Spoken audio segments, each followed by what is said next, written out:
बेटी की job. Mummy जी आज घूमने चलते हैं ना, मूवी चले क्या? बहुत दिन हो गए कहीं नहीं गए हम। हाँ बहू चलते हैं। कौन सी मूवी लगी है अभी? शाम के 7 बजे का शो है मम्मी, टिकट बुक कर देता हूँ। अरे ऐसे कैसे चले? अंकिता आएगी तो वो भी तो चलेगी ना साथ में। अरे पापा, उसका पता नहीं कब तक आएगी। हम चलते हैं ना, उसको छोड़ो। और वो आकर क्या खाएगी? अब मैं दीदी के लिए रोटी सेक दूंगी, वो आकर खा लेंगी। सुबह की सब्जी और चावल तो पड़े हैं, उनका हो जाएगा। डन, तो हम चल रहे हैं। मम्मी टिकट के पैसे दे दो ना। मेरे पास तो पैसे नहीं है बेटा, खत्म हो गए हैं। इस महीने अंकिता ने मुझे पैसे कहाँ दिए, उसकी पगार ही नहीं आई। तो अब क्या करेंगे, कैसे जाएंगे हम? विकी कुछ करो ना, मेरा बहुत मन है जाने का। Don't worry darling, when Vicky is there Ankita direct payment कर देगी। विकी 4 टिकट बुक करके अंकिता का यूपीआई डाल देता है और अंकिता को कॉल करके कहता है, अंकिता बहना, जरा मोबाइल देखना, मूवी पेमेंट कर देना। तुझे पता है ना, तेरा भाई तो ना के बराबर कमाता है, उस पर से इतने खर्चे तेरी भाभी के। मम्मी को भी तूने इस महीने पगार नहीं दी, वरना वही दे देती। अरे कोई बात नहीं भैया, इसमें कौन सी बड़ी बात है, मैं कर देती हूँ। अंकिता तुरंत पेमेंट कर देती है। भैया देख लो, पेमेंट हो गया है।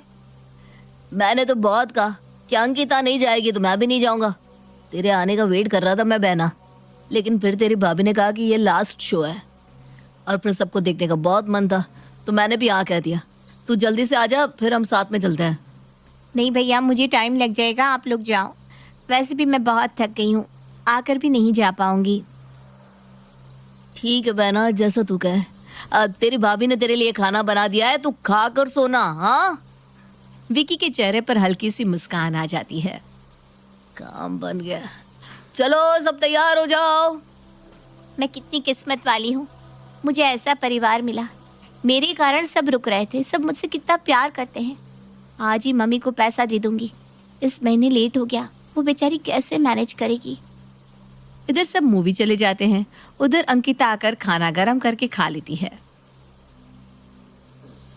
भाभी जाने से पहले मेरे लिए इतना सब कुछ बना कर गई है, बेचारी बनाने में ही थक गई होंगी। सब कितना करते हैं मेरे लिए। अंकिता खा पीकर सो जाती है। इधर बाकी लोग मूवी देखकर एंजॉय करके वापस आते हैं। अगले दिन सुबह अंकिता उठते ही सीमा के हाथों में पैसे रखकर कहती है, मम्मी ये महीने के खर्च के पैसे, वो सैलरी नहीं आई थी ना, तो इस बार थोड़ा लेट हो गया। अरे कोई बात नहीं मेरी बच्ची, मेरे पास कुछ पैसे जमा किए हुए थे, मैं उससे काम चला रही थी, अब उसमें मिला दूंगी। इतना टेंशन लेने की कोई ज़रूरत नहीं है। माँ तुम कितनी अच्छी हो, आई लव यू माँ। इसी तरह दिन बीतने लगते हैं और अंकिता को हमेशा लगता है कि उसके घर वाले उससे बहुत प्यार करते हैं, लेकिन उसके घर वाले उससे नहीं, उसके पैसे से प्यार करते हैं। अंकिता अपने परिवार के लिए खर्च करके और उनकी जिम्मेदारी उठाकर सुकून महसूस करती है। एक रोज अंकिता के ऑफिस में उसके साथ काम करने वाली उसकी दोस्त वैष्णवी उससे कहती है, यार चलना गोवा घूम कर आते हैं, बहुत दिनों से कहीं गए नहीं घूमने, काम कर करके ना बोरियत हो गई है। यार गोवा में खर्च बहुत हो जाएगा, इतना मेरा बजट नहीं है। ऊपर से इस महीने सोचा था घर के लिए डाइनिंग टेबल खरीद लूं। अरे यार जब देखो तुम यही करती रहती हो, इसके लिए ये उसके लिए वो, कभी तो अपने बारे में भी तो सोच। कितना थक जाती है तू, काम कर करके बोर नहीं होती क्या? मैं नहीं करूँगी तो कौन करेगा सबका। मेरे घर वाले मेरे लिए कितना कुछ करते हैं, मुझसे कितना प्यार करते हैं। जब वो इतना करते हैं तो मेरा भी तो कोई फ़र्ज़ बनता है ना। ओ हेलो, तू कौन सी गलत फहमी में है? कोई तुझसे प्यार व्यार नहीं करता, सब तेरे पैसे से प्यार करते हैं। ऐसा नहीं है, सब मुझसे बहुत प्यार करते हैं। अरे तू कब समझेगी यार, तुझे लगता है कि सब तुझे प्यार करते हैं तो तू ना कुछ दिनों के लिए तेरी नौकरी छूट जाने का बहाना कर, फिर देख खुद ही तुझे समझ में आ जाएगा कौन तेरा अपना है और कौन पराया। तुझे लोग प्यार करते हैं या फिर तेरे पैसों से? क्या यार, तू भी कैसी कैसी बातें कर रही है, तुझे कुछ हुआ है क्या? मुझे कुछ नहीं हुआ, मैं ठीक हूँ, लेकिन जल्द ही तुझे पता चलेगा कि तेरे अपने कौन है। मैं तो चली, वक्त से किसी की असलियत छुपती नहीं है। वैष्णवी वहाँ से चली जाती है और अंकिता उसकी बातों को इग्नोर करते हुए कहती है, पागल हो गई है ये लड़की, कुछ भी बोले जा रही है। मेरे घर वाले सब मुझ पर जान देते हैं। शाम को अंकिता भी ऑफिस से घर चली जाती है। सबके साथ खाना पीना खाकर जब वो सोने जाते हैं तो उसके दिमाग में वैष्णवी की बातें घूमने लगती है। एक बार चेक करके देखने में कोई बुराई नहीं है। क्यों ना मैं लीव लेकर जॉब छोड़ने की एक्टिंग करूं। अगले दिन अंकिता सुबह सुबह ऑफिस के लिए निकलती है और 10 दिनों के लीव लेकर घर जल्दी आ जाती है। अंकिता को घर में इतनी जल्दी देखकर सब चौंक जाते हैं और बारी बारी आकर उससे पूछने लगते हैं, दीदी क्या हुआ, कोई बात है क्या, आप इतनी जल्दी आ गई? बेटा क्या हुआ? तू तो हमेशा 7 बजे से पहले कभी नहीं आती। क्या हुआ मेरी रानी बेटी, तू कुछ बोल क्यों नहीं रही, इतनी जल्दी वापस कैसे आ गई? क्या बोलूं मम्मी, मेरी जॉब चली गई है। सीमा अपने माथे पर हाथ रख लेती है। अब क्या होगा, घर कैसे चलेगा? जॉब जाने के बाद से सबके चेहरे की रंगत उड़ जाती है। हर्षा अपने कमरे में जाकर तुरंत विकी को कॉल करती है। क्या हुआ, फोन पे फोन करती जा रही हो? क्या हुआ, ये सब तुम्हारी अय्याशी बंद होने वाली है। दीदी जॉब छोड़कर घर आकर बैठ गई है। क्या, दिमाग तो ठीक है? मेरी बहना नौकरी छोड़ने वालों में से नहीं है। मुझसे क्या कह रहे हो, घर आकर खुद ही देख लो। विकी उसी वक्त घर आता है। क्या हुआ बहना, तू ऐसे जॉब छोड़कर क्यों चली आई? मैंने जॉब नहीं छोड़ी, मुझे निकाल दिया गया है। अंकिता उदास होने की एक्टिंग करके अपने कमरे में चली जाती है। अरे मम्मी अब क्या होगा, इसकी नौकरी चली गई। अरे तुम इसे समझाओ ना, अपने बॉस से बात करे, वरना कैसे चलेगा सब। अब तू चुप रह, 2-4 दिन के बाद मैं इससे बात करूंगी। तुझे क्या लगता है मैं इसे इस तरह घर में बैठने दूंगी? इसी तरह दिन बीतने लगते हैं। अंकिता घर में आराम से पड़ी रहती, देर से उठती, दिन भर टीवी देखती, शाम को दोस्तों के साथ घूमने निकल जाती। ये सब देखकर विकी का खून जलने लगता है और वो घर में चिड़चिड़ करने लगता है। ये सब क्या है मम्मी, तुमने उसे समझाया नहीं? अरे क्या करूं, बहुत समझाया उसे, लेकिन वो मानने को ही तैयार नहीं है। बोल रही है मुझे निकाल दिया है जॉब से तो मैं दोबारा झुक कर मांगने नहीं जाऊंगी। अच्छा, तो घर पर बैठकर हमारी छाती पर मूंग दलेगी क्या? दिन भर बैठकर खाती रहती है, खर्चा नहीं लगता है क्या? इतने में ही अंकिता घर वापस आ जाती है।